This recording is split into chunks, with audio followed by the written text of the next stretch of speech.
Bom dia, a gente vai falar sobre o Ernesto Geisel, né, o ex-presidente do Brasil. E o meu grupo é Ana Paula, Natália, Kevin, eu e Evelyn. Geisel nasceu em Bento Gonçalves em 3 de agosto de 1907. Seu pai era Augusto Geisel, imigrante de alemães e luterano que chegou ao Brasil em 1983, oriundo de Herborn, no estado Heysel, no Brasil. Mudou seu nome para Guilherme Augusto, a fim que a pronúncia ficaria mais fácil. Sua mãe era Lívia Beckmann, brasileira, de Teutonia, filha de pais alemães oriundos de Osnabrück, no estado de Baixa Saxonia. Vou falar um pouco sobre a carreira política de Ernesto. Na década de 1950, Ernesto comandou a guarnição de Quitaúna e gerenciou a refinaria de Cubatão. Ambas ficavam em São Paulo. Durante esse período, ele estreitou ligações com o grupo militar que também mais tarde seria conhecido como Sarbonne, ligados à Escola Superior de Guerra.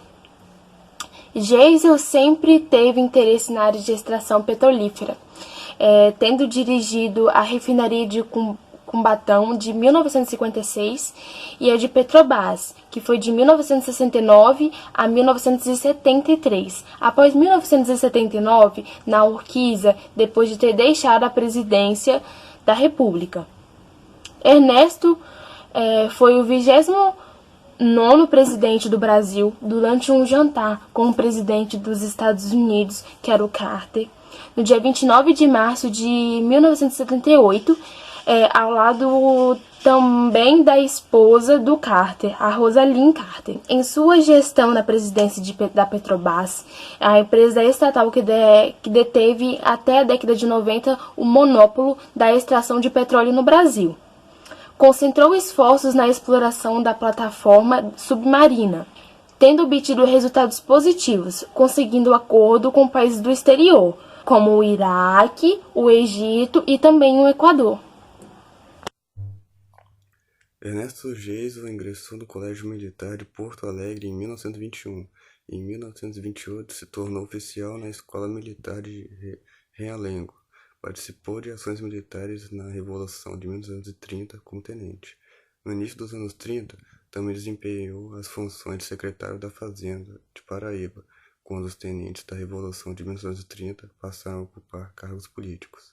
Em 1940, Geisel se casou com sua prima de primeiro grau, Lucy, com quem teve 2 filhos, Amália e Orlando, que veio a falecer em um acidente de trem no ano de 1957. Geisel foi criado numa família luterana e seu avô era pastor. Ele declarou que se considerava classe média baixa e era pobre, né? E ele disse que falava alemão, mas que ele não era muito bom com a escrita. E que quando chegou à fase adulta, ele sabia falar com dificuldade, entendia, mas falava com dificuldade. Tinha 4 irmãos, era Amália, Bernardo, Henrique e Orlando. Ele passou sua infância em Teutônia e em Estrela.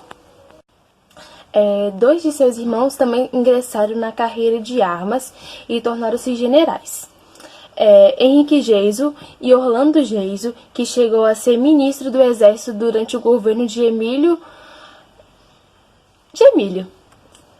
Após o golpe de Estado em 1964, ele foi nomeado chefe da Casa Militar pelo presidente Castelo Branco, que encarregou de averiguar, denúncias de torturas em unidades militares, no Nordeste do Brasil. Ele fez parte também, do grupo de militares castelitas que combateram a candidatura do Marechal Costa e Silva à presidência da República.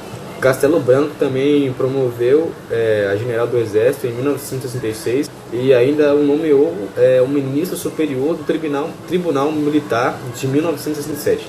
Com a posse de Costa e Silva na presidência, Geisel caiu no ostracismo político. No governo de Emílio Médici, ele tornou-se presidente da nossa empresa de petróleo, a Petrobras, enquanto o seu irmão, Orlando Geisel, se tornou ministro do Exército. O apoio do irmão Orlando foi totalmente decisivo. Seu mandato como presidente foi lançado na Arena de Presidente dia 18 de julho de 1973. com 400 votos, ganhou a presidência com 400 votos contra o seu candidato de 76 votos. Ganhou do Ulisses Guimarães, dia 15 de julho, do MBD.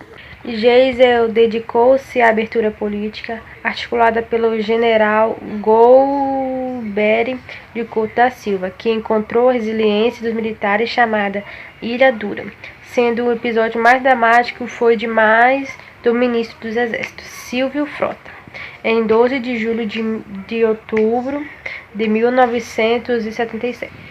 Em 1977, em Saradi, acontece uma invasão de terras na fazenda Anone, que dá início à MTS, que existe até hoje.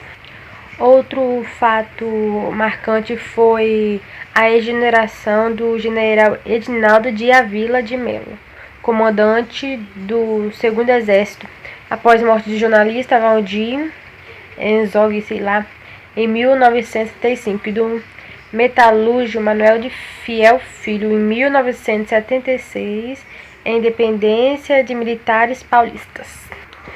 Geisel conseguiu fazer seu sucessor, João Figueiredo, que continuou a abertura política do país.